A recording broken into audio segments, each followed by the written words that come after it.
كما باركت على إبراهيم وعلى آل إبراهيم إنك حميد مجيد.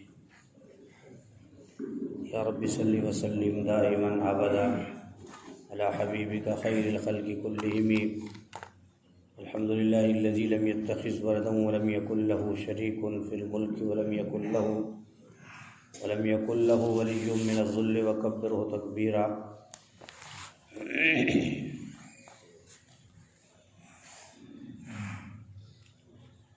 حضور اقدس صلی اللہ علیہ وسلم نے ارشاد فرمایا کہ وہ شخص جنت میں نہ جائے گا جس کا پڑوسی اس کے خطرات سے مطمئن نہ ہو، یعنی اس سے اندیشہ ضرر لگا رہے. امام مسلم نے اس روایت کو نقل کیا ہے. حضور اقدس صلی اللہ علیہ وسلم نے ارشاد فرمایا کہ وہ شخص جنت میں نہ جائے گا جس کا پڑوسی اس کے خطرات سے مطمئن نہ ہو، یعنی اس سے اندیشہ ضرر لگا رہے. حضور اقدس صلی اللہ علیہ وسلم نے ارشاد فرمایا کہ وہ شخص جنت میں نہ جائے گا جس کا پڑوسی اس کے خطرات سے مطمئن نہ ہو، یعنی اس سے اندیشہ ضرر لگا رہے. تو میرے محترم دوستوں اور بزرگوں، اس حدیث مبارکہ میں حضور صلی اللہ علیہ وسلم نے امت کے اور مسلمانوں کے معاشرے کے حوالے سے کس قدر سخت الفاظ فرمائے ہیں کہ وہ شخص جنت میں نہیں جا سکے گا جس کا پڑوسی اس کے خطرات سے مطمئن نہ ہو. یعنی ایک آدمی نمازیں بھی پڑھتا ہے، تہجد بھی پڑھتا ہے، عبادات بھی کرتا ہے، سارے معاملات کرتا ہے، لیکن اس کا اگر اخلاقی اعتبار سے پستی ہے اس کی اور اس کے اخلاق بگڑے ہوئے ہیں، اس کا پڑوسی اس سے مطمئن نہیں ہے، تو اللہ کے نبی صلی اللہ علیہ وسلم فرما رہے ہیں کہ وہ جنت میں نہیں جائے گا. تو فرمایا کہ دین اسلام نے جس سوسائٹی کا رواج دیا ہے اس میں خیرخواہی ہے. حضور اقدس صلی اللہ علیہ وسلم نے فرمایا الدین النصیحہ، دین نام ہی خیرخواہی کا ہے. انسان کو فرمایا کہ اسلام اجتماعی زندگی کا تصور پیش کرتا ہے. اسلام اجتماعیت کو دیکھ کر خوش ہوتا ہے. اسلام پڑوسی کے حوالے سے بہت زیادہ حقوق کو بیان کرتا ہے. اس لیے فرمایا کہ انسان کو اچھا پڑوس جو ہے وہ نصیب ہو جائے تو یہ بڑی سعادت کی بات ہے. تو میرے محترم دوستوں اور بزرگوں، آج معاشرے کے اندر بہت ساری خرابیاں جو ہے وہ ہو رہی ہیں. انسان سمجھتا ہے کہ بس اپنی مرضی سے جیسے چاہوں جی لوں اور اپنی مرضی کی زندگی گزاروں. تو شریعت نے اس کو تمام معاملات میں پابند کیا ہے. تو فرمایا پڑوسی کا ہر اعتبار سے خیال کرنا چاہیے. وہ بیمار ہو اس کی تیمارداری کرے، اس کی کوئی ضرورت ہو جائز اس کو پورا کرے. اور اس کے حوالے سے آج تو ہم چھوٹی چھوٹی باتوں پر ایسے ناراض ہو جاتے ہیں کہ کبھی کسی سے کلام بھی نہیں کرتے. کوڑا کرکٹ کی وجہ سے، گاڑی غلط پارکنگ کی وجہ سے ایسے بلڈ پریشر ہائی ہوتا ہے کہ بس الامان والحفیظ، ہم جو ہے سمجھتے ہیں بس میرے جیسی بلا کوئی ہے نہیں. لیکن اللہ کے نبی صلی اللہ علیہ وسلم فرما رہے ہیں، ایک حدیث میں آتا ہے کہ پڑوسی کا اتنا خیال ضروری ہے. اگر تم اپنی بڑی بلڈنگ بنا رہے ہو تو اس کی ہوا کو اگر روکنے کا تم نے انتظام کر لیا تو یاد رکھو جب تک تم اس مکان میں رہو گے امن و سکون سے نہیں رہ سکتے. اس لیے کہ تم نے اپنے جی میں جس خرابی کو ڈال لیا ہے اس سے تمہیں پرہیز کرنا ضروری ہے. فرمایا تم اپنے گھر میں کوئی چیز لاتے ہو، تمہارا پڑوسی غریب ہے تو فرمایا اس سے بھی چھپا کے لاؤ. ایسا نہ ہو کہ اس کی آہ نکل جائے کہ دیکھو میرے گھر میں نہ تو کبھی گوشت پکا ہے نہ فروٹ آیا ہے، یہ میرا پڑوسی جو ہے سیر ہو کے کھاتا ہے، بچا ہوا جو ہے باہر اڑیل دیتا ہے اور جو ہے کسی کا خیال بھی نہیں کرتا. تو اسلام ایسی سوسائٹی اور معاشرے سے نفرت کرتا ہے. اسلام کہتا ہے انسان کے اندر ہمدردی ہو، خیرخواہی ہو. یہ سب کچھ ہو کس کے لیے؟ اللہ کی رضا کے لیے ہو. فرمایا پڑوسی کا، اس کی عزت کا بھی خیال کرے. خصوصاً آج کل جو ہماری نوجوان نسل پروان چڑھ رہی ہے، فرمایا کہ ہمارے گھر کے ساتھ والا گھر ہم سے محفوظ نہیں ہے، عزت کے اعتبار سے محفوظ نہیں ہے. جان کے اعتبار سے محفوظ نہیں ہے، مال کے اعتبار سے محفوظ نہیں۔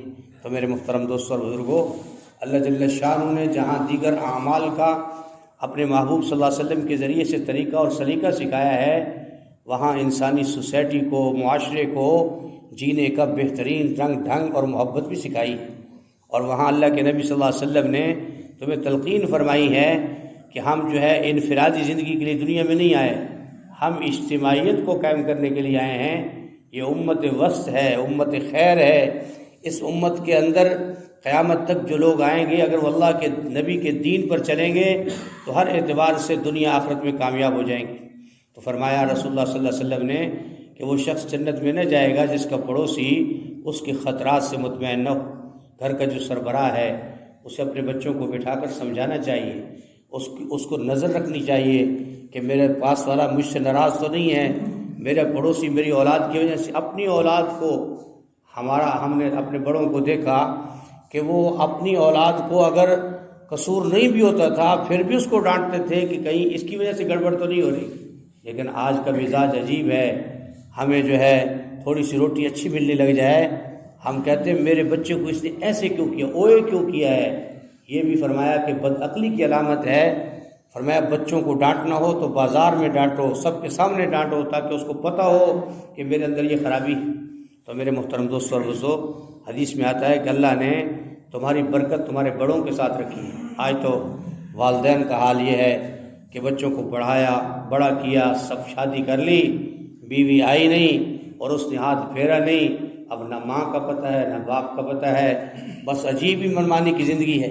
تو میرے محترم دوستوں اور بزرگوں، ہمیں سوچنا چاہیے کہ کل قیامت کے دن ایسا نہ ہو کہ میں بڑا نمازی تھا، بڑا تہجد گزار تھا، نوافل پڑھتا تھا، ذکر اذکار میں لگا رہتا تھا، حالت میری یہ تھی کہ میرا پڑوسی مجھ سے تنگ تھا۔